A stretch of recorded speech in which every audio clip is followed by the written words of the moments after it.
There's several books around my house that affect my mind on a daily basis. I think everybody should know about them. Why? Because they're crazy. You might be wondering, why should I listen to this guy? Well, first of all, I'm wearing glasses. Second of all, I go to college.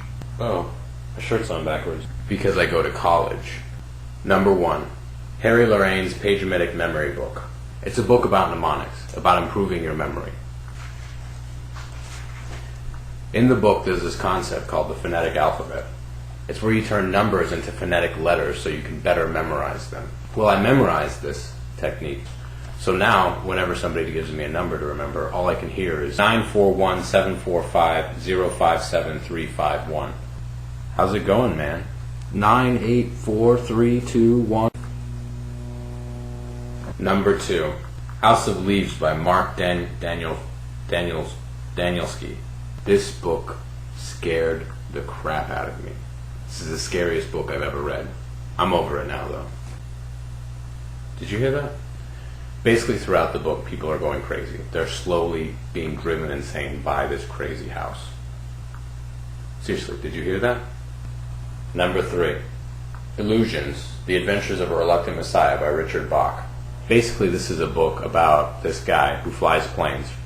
He hops from field to field, and he asks the farmers there if he can give people a ride for 10, 15 bucks from their field.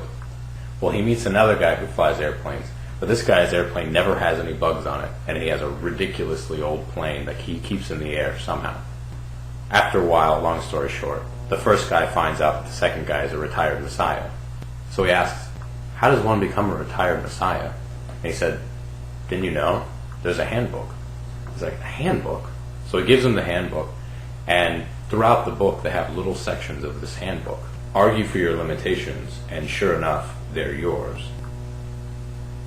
I tried to walk through walls after reading this book.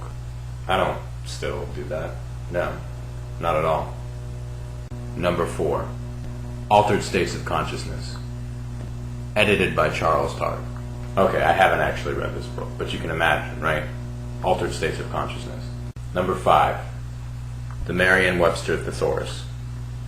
This book, whenever I read this book, whenever I read the thesaurus, I just feel so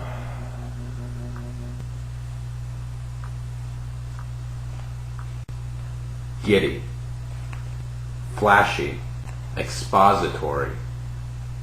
And those are the books that mess with my head on a daily basis.